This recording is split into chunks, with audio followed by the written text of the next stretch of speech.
Merhabalar, kanalıma hoş geldiniz. Bugün sizlerle beraber altıgen hırkanın altıgen bluzini yapacağız. Yani altıgen hırka tekniğiyle öreceğiz fakat sonunda bluz yapacağız. Ve motifimizin modeli de yapraklı model. Bakın şöyle. Bunu küçük bir çocuk için yapacağım. Tabii ki siz istediğiniz kadar büyütebilirsiniz. Şimdi ortadan zincirle başlıyoruz.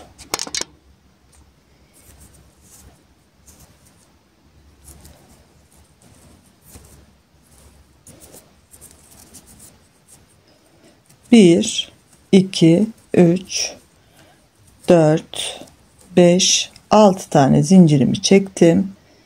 İlk zincirin içerisine batarak ilmeğimi kaydırdım. Şu ipi de şöyle aradan geçiriyorum ve burada saklayacağım. 1, 2, 3 zincir çektim. Bu 3 zinciri bir trabzan farz ediyoruz. 2, yine ikili. 1, 2, 3 zincir çekiyorum arada. Yine 3 tane ikili trabzan.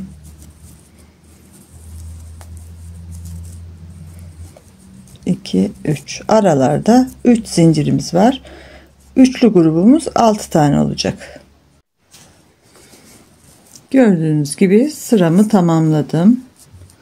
1, 2, 3, 4, 5, 6 tane üçlü trabzan grubumuz var. En son 3 zincir çektim. Buradaki zincirimin tepesine batıyorum. Yukarı çıkmak için çekmiştik bu zinciri ve trabzan saymıştık. Kaydırdım. Ve diğer trabzanın tepesine batarak da kaydırıyorum. Boşluktan kaydırdım. 1, 2, 3 zincir çektim. Yine bu 3 zinciri bir trabzan saydık. İkinci trabzan, üçüncü trabzan. 1, 2, 3 zincir çektim. Doladım. Yine aynı boşluğa 1, 2, 3. Her boşluğa bu şekilde çalışacağız ve bu boşluktan diğerine geçerken zincir çekmiyoruz. Direkt dolamamızı yapıyoruz. Diğer boşluğa trabzan yapmaya başlıyoruz. 3 tane yaptım. 1, 2, 3 zincir doladım. Aynı boşluğa ikinci üçlü trabzanımı yapıyorum. Bakın bu şekilde. Yine diğer boşluğa atlarken zincir çekmeden doluyoruz ve trabzan yaparak devam ediyoruz. 3 tane trabzanımız oldu. 1, 2, 3 zincir çektik ve buraya bir daha üçlü grubumuzu yapacağız ve sıramızı bu şekilde tamamlayacağız. İkinci sıramı da tamamladım görmüş olduğunuz gibi. Şimdi yine zincir çekmeden diğeriyle birleştiriyoruz. Trabzan saydığımız zincirimizin en üstündekine batıyoruz. İlmeğimizi kaydırdık. Şimdi burada bak, zincirin üstüne zincir gelecek. 1, 2, 3. 3 zincir çektim. Bu bir trabzan. Doluyorum. 1, 2 tane daha var bakın geride. Trabzanların tepesine batarak trabzan yapacağız.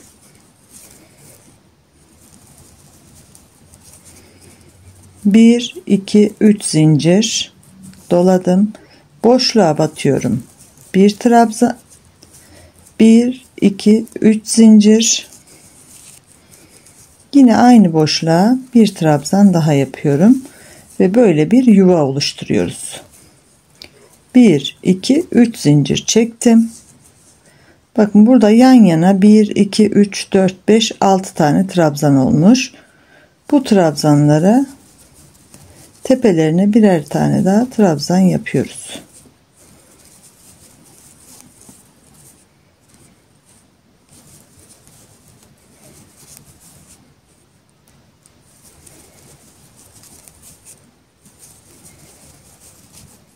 1 2 3 6 tane trabzanımızı yaptık. Şimdi boşluğa geçiyoruz. 1 trabzan, 3 zincir, yine boşluğa 1 trabzan, 1 2 3 zincir. Bakın burada ve burada üçer zincir çekiyoruz hep. Yine bu kısma geldik. 6 tane trabzanı yan yana yapıyoruz.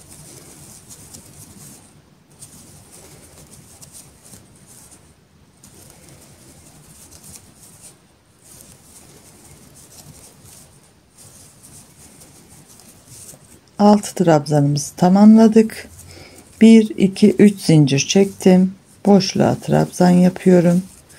1 2 3 zincir çektim. Aynı boşluğa ikinci trabzan. 1 2 3 ve yine şu kısımlara 6'şer tane trabzanlarımızı yapacağız. Sıramızı tamamlayacağız. Üçüncü sıramı da tamamladım. Bakın en son köşedeki yuvamızı oluşturdum. 3 zincir çektim. Yukarı çıktığımız yerde buradaki 6 trabzanın 3'ünü yapmıştık. 3'ünü de yapıyoruz.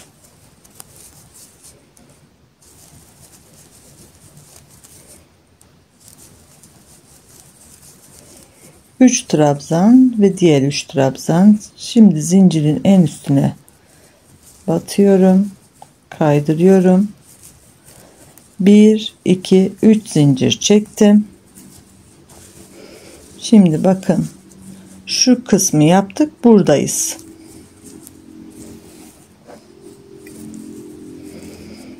Bu üçlü zincirimi bir tanesini geri çıkardım. Bakın 2 zincir çekiyorum.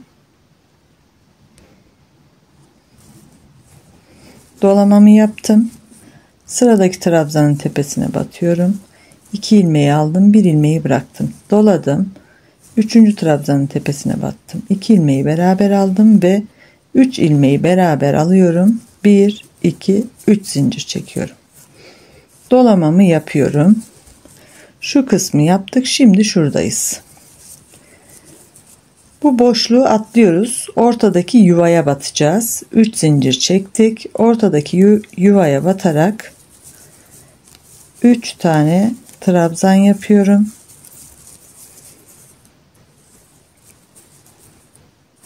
3 tane zincir çektim ve aynı yuvaya 3 trabzan daha.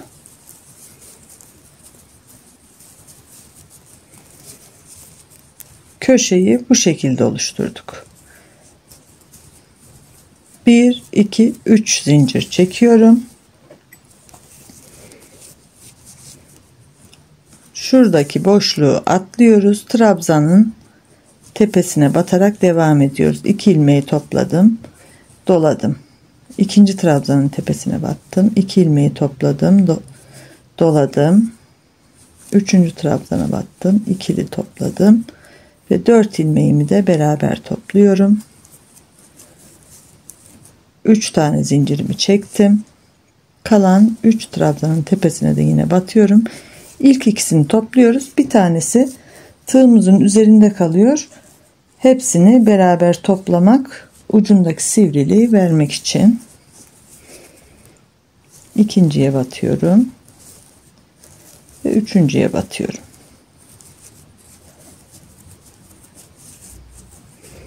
Yine boşluğu atlıyoruz. Her iki kenardaki boşlukları atlıyoruz. Yuvaya batıyoruz, ortadaki.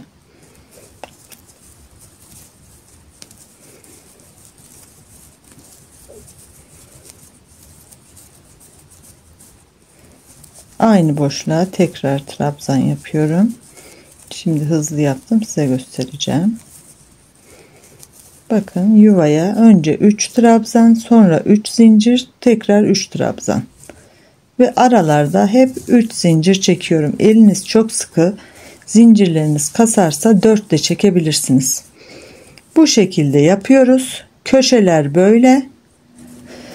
6 trabzanın üzeri de bu şekilde olacak ve sıramızı tamamlayacağız. Yine bu sıramı da tamamladım gördüğünüz gibi. En son 3 zincirimi çektim.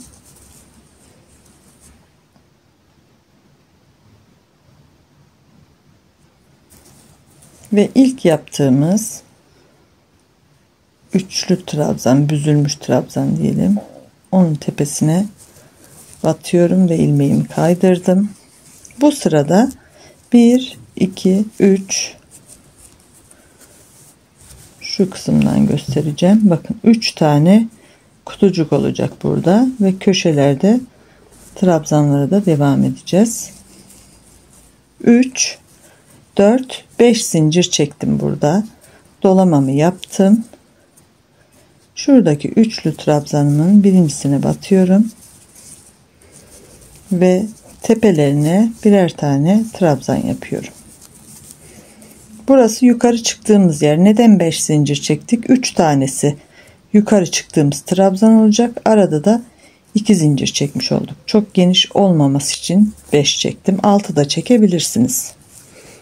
3 trabzanı yaptım. 1 2 3 zincirimi çektim. Doladım.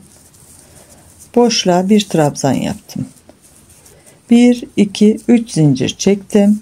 Yine aynı boşluğa bir trabzan yaptım. Yine buraya yuva oluşturmuş olduk. 1 2 3 zincir çektim. 3 trabzanın tepesine trabzan yapıyorum.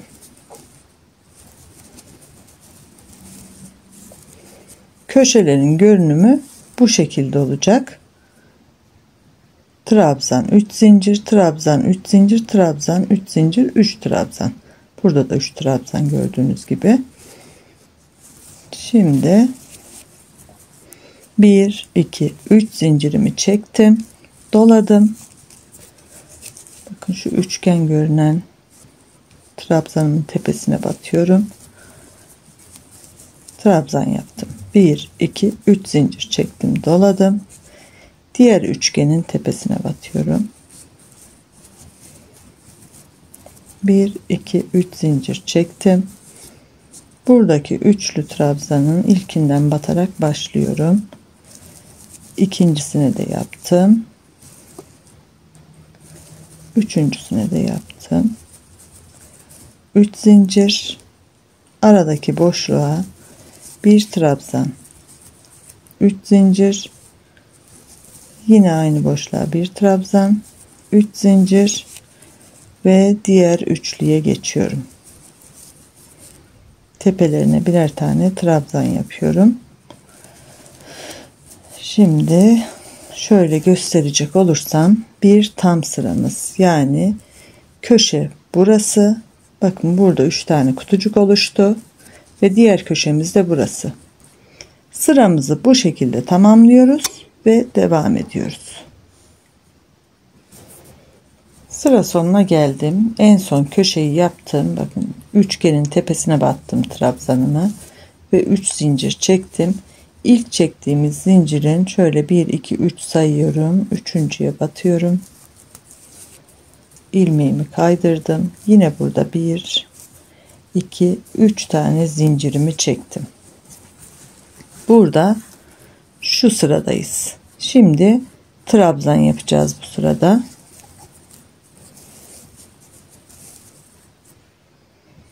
Şöyle biraz. Bakın 3 tane kutucuğum vardı. Şu trabzanın tepesine zincirle çıkmış olduk. Şu boşluğa bir trabzan yapıyorum. 1 2 3 zincir çektim. Doladım. Bakın 1 2 3. sıradayız. Bu üst üste olan kısımda köşede yapraklar oluşturuyoruz. Yine ilk ikisini topluyoruz. Diğeri tığımızın üzerinde birikiyor. Ve 4 ilmeği beraber topladım. 1 2 3. Bakın birinci yaprağımızı oluşturmuş olduk. Dolamamı yapıyorum. Önceki sırada kutucuğumuzu yapmıştık. Kenarlarında 2 boşluk, yani 3 tane boşluk oluşturmuştuk. Bu sırada da yine şuradaki gibi 3 trabzan, 3 zincir, 3 trabzan, hep böyle gidiyor. Yani bir kutucuk oluşturuyoruz, bir trabzan yapıyoruz içine. Yani şimdi yaptığımız sırayı 1 2 3 1 2 3 zincir çektim, doladım,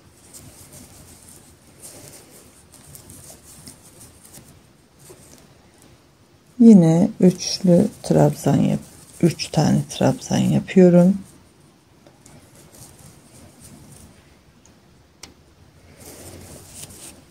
Köşemizi oluşturduk. 1 2 3 zincir çektim. Burada da yine 1 2 3. sıradayız. Yaprağımızın ucunu yapıyoruz.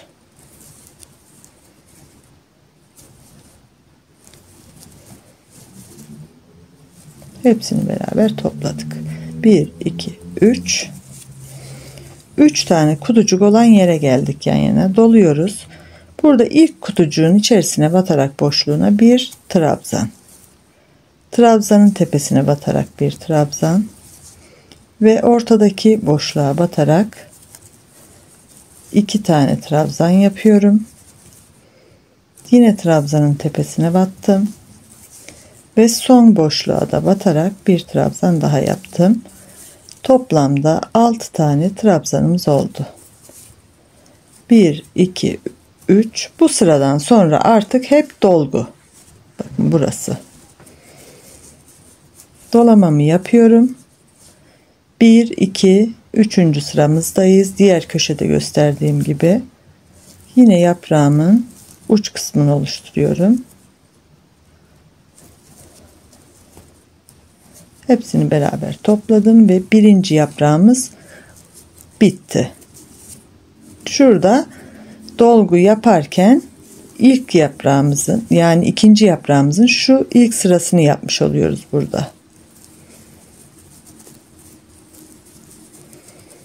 3 zincir, aynı boşluğa yine 3 tane trabzan, 1 2 3, sıradaki üçlünün tepesine batarak yine ilkini topluyorum, dolamamı yaptım, 2'yi topladım, dolamamı yaptım, yine 2 topladım ve 4 ilmeği beraber topluyorum.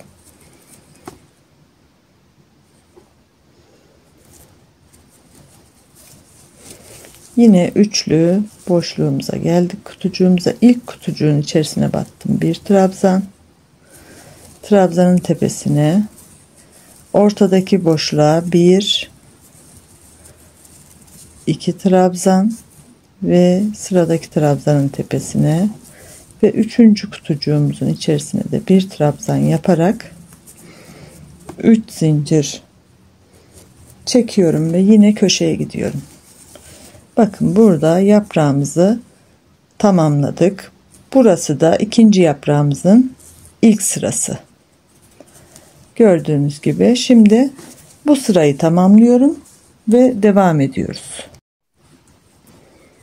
Şimdi bu sırayı tamamladım. Bakın sıra sonunda 4 tane trabzan yaptım. İlk başta da 2 yapmıştık. Burada ilk zincirin içerisine batıyorum. Kaydırdım. 1 2 3 zincirimi çektim. Sıradaki trabzanımın tepesine batıyorum.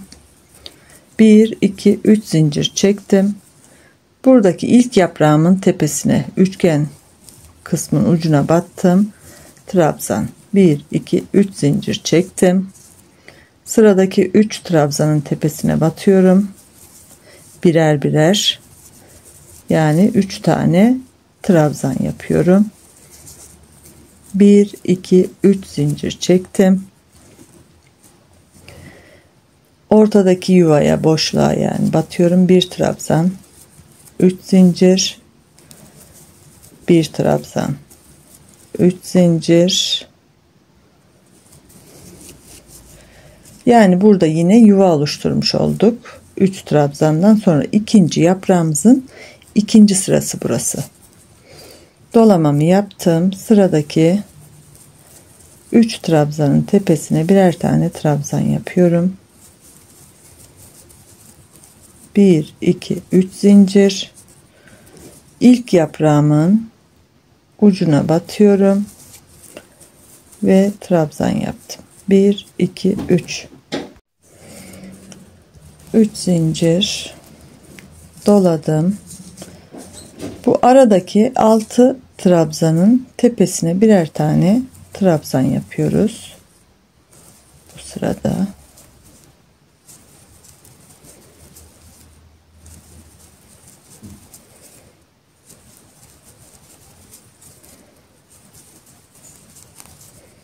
bir iki üç zincir çektim.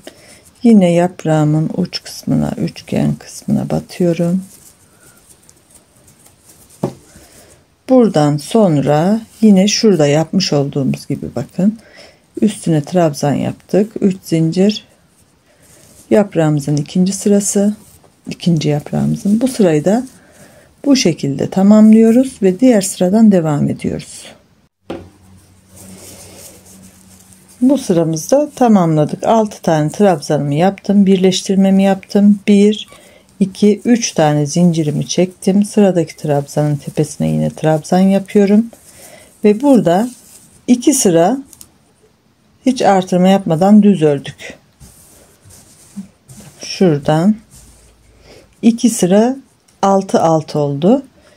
Burada 2 sırada da bir kutucuğu dolduruyoruz. 2 boşluğa bir trabzanın tepesine üçer tane, 3 buradan 3 buradan, her 2 sırada bir kutucuk fazladan dolduruyoruz.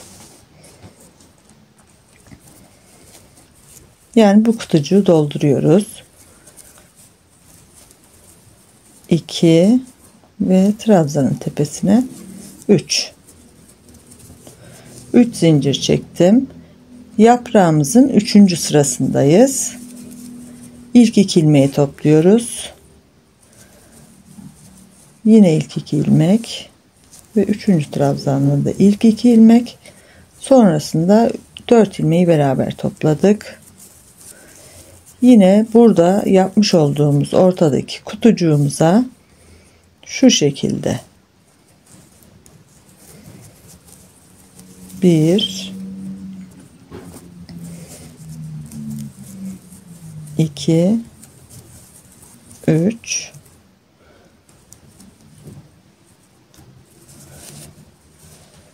aynı boşluğa 3 trabzan,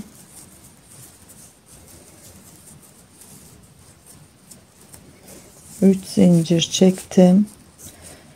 Köşemizi oluşturduk. Yine yaprağımızın 3. sırasındayız.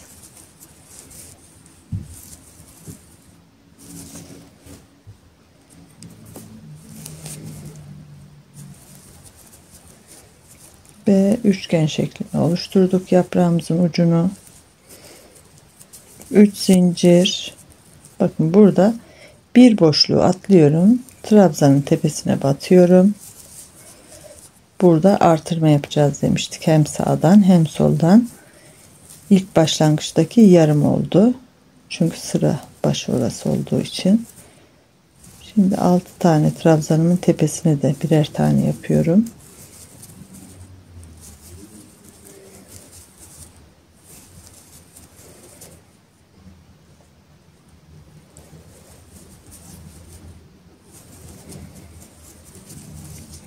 Yine boşluğa, kutucuğa batıyorum.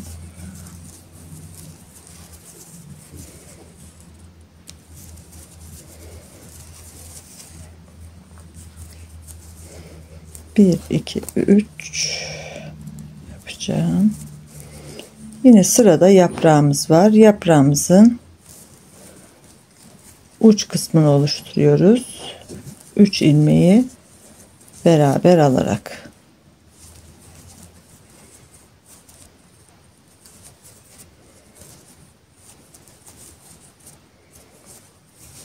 Bakın. 6 olan 6 tane daha artırma yaptık. 12 oldu. Köşede bu şekilde oldu. Bakın birinci yaprağımızı tamamladık. İkinciyi de tamamladık burada. Ve üçüncü yaprağın birinci sırasındayız. Burada Yapraklarımızın sırasını buradan takip ederek yapacaksınız. Bu ikinci 12'li sıradan sonra da yine buradan 3, buradan 3 artıracağız ve 18 tane trabzanımız olacak. Burası da 18 olacak. Sonra yine 3 buradan, 3 buradan. Yani bunu istediğiniz kadar büyütebilirsiniz. Bu şekilde istediğiniz büyüklüğe gelene kadar öreceksiniz. Şimdi ne kadar öreceğinizi şöyle gösterebiliriz. Şöyle yaptığım zaman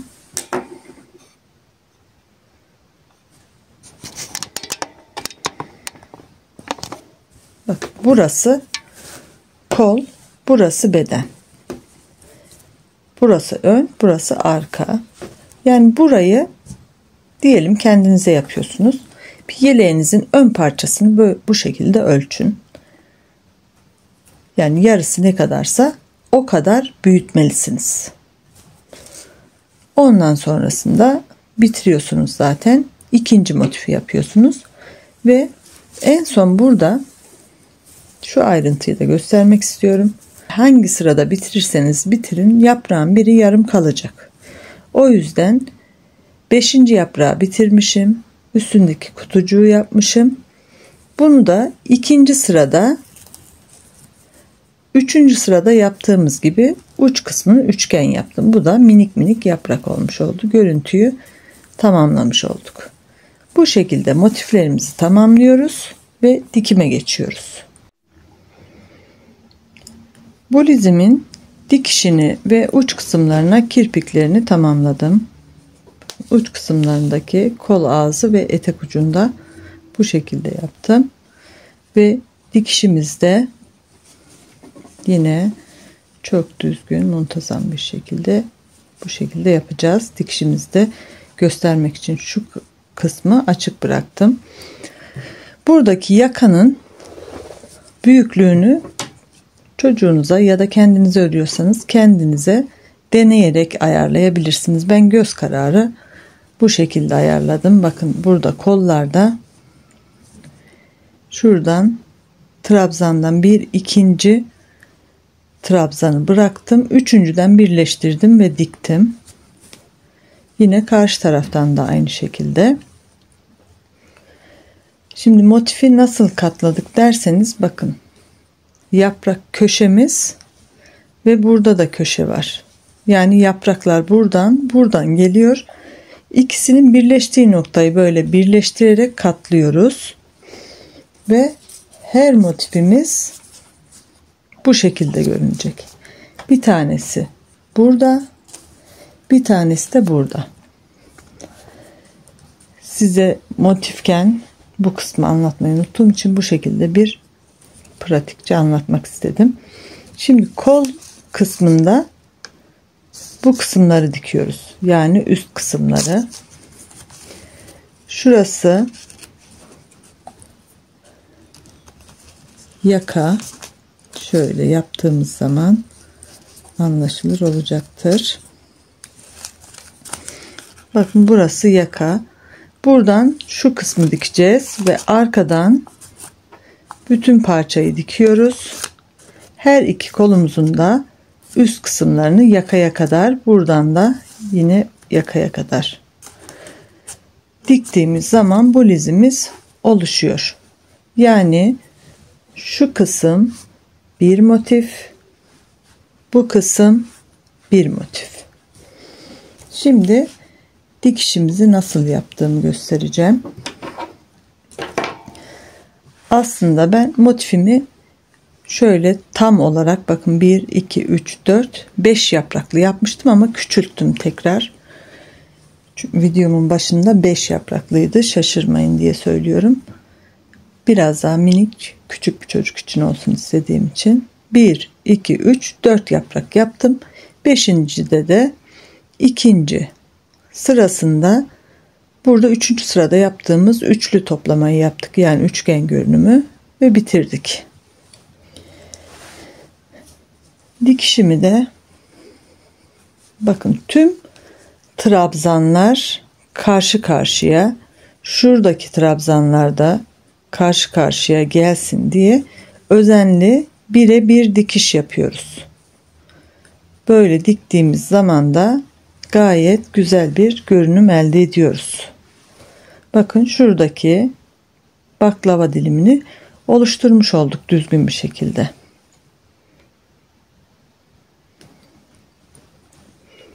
Şimdi karşı tarafta ipim. Burada ipimin en son çıktığı noktaya batıyorum ve bir sonrakinden çıkıyorum. Şöyle ipi biraz gevşek bırakacağım görmeniz için. Yine karşıya geçeceğim. İpimin çıktığı noktaya batıyorum. Bir sonraki zincirin içerisinden çıkıyorum. Zincirlerde de aynı, trabzanların tepesinde de aynı işlemi yapacağız.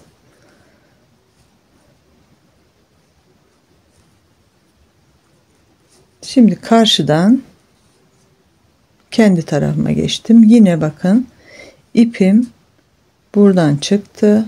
Çıktığı yere batıyorum. Bir sonraki zincirin içerisinden, yani saç örgüsü görünümünün ortasından çıkıyorum. Buradan batıyorum.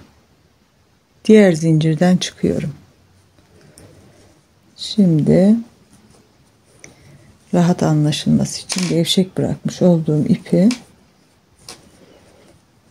yol uzamadan düzeltiyorum. Şöyle tutuyorum, bakın çekerken de diğer tarafları fazla çekip büzdürmeyin. Bu şekilde düzgün olsun. Son bir kez daha yapalım. Karşı taraftayız. Buradan en son battığım zincire battım ve bir sonrakinden çıktım. Buradan da yine en son battığım zincire batıyorum. Ve bir sonrakinden çıkıyorum.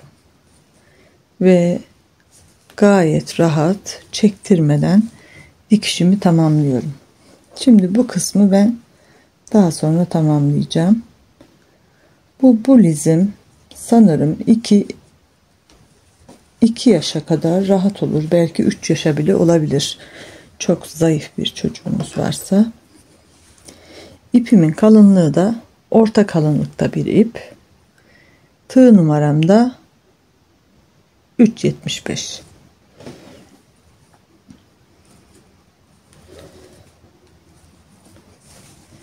Kirpik nasıl yapıyorum? Bakın 3 tane zincirimi çektim, dolamamı yaptım. Aynı trabzanı battığım deliğe batarak 2 ilmeği topladım.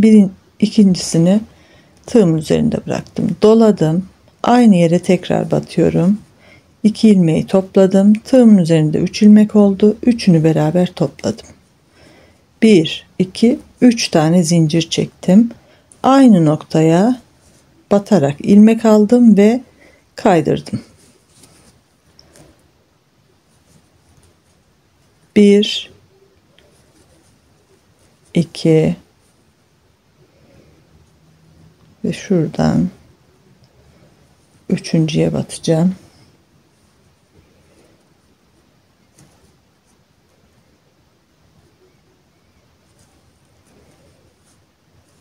3. Arada 2 tane bırakıyoruz.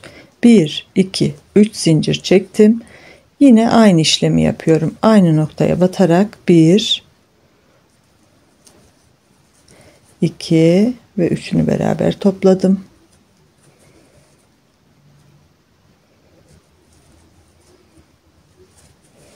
Şimdi şu boşluklarda ne yapıyoruz? Boşluklarda zincirin üzerine 2 tane sık iğne yaptım. Trabzanımın tepesine yine ilmeğimi kaydırdım. Buraya da kirpiğimi yine yapıyorum.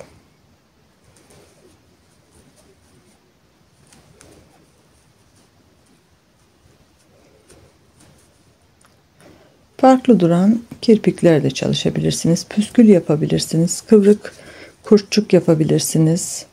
Yine boşluğa geldik. 1, 2 ve bakın buradaki üçlümüzün tepesine kaydırdım ilmeğimi. Şimdi şu birleşim noktasını da beraber yapalım istiyorum.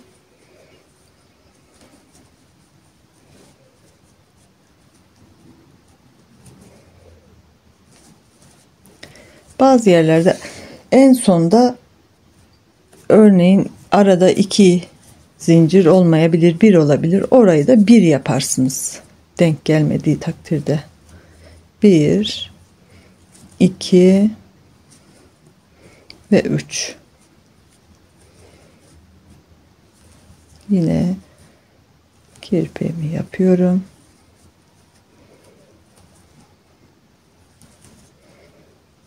Kaydırdım ilmeğimi. Bakın burası köşe noktamız. Burada ikinci ilmeğimi aldım. Karşı tarafı dikmemiştik, o yüzden ayrı duruyor. Dikmiş olduğumuz zaman karşı taraftaki boşluğa batarak bir ilmek daha alacağım ve ikisinin içerisinden kaydıracağım bu ilmeği. Sonra bir tane sık iğne de bu boşluğa, bir sık iğne buraya, bir sık iğne buraya, bir tane de birleştirdik ve yine trabzanın tepesine kaydırdım. Buraya da kirpik çalışmamı yapıyorum.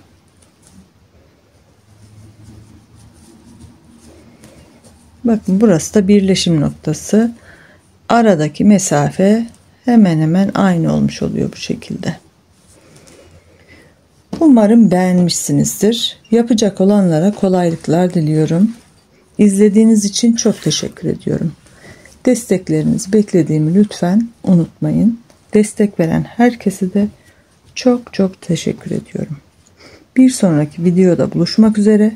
Hoşça kalın. Kendinize çok iyi bakın.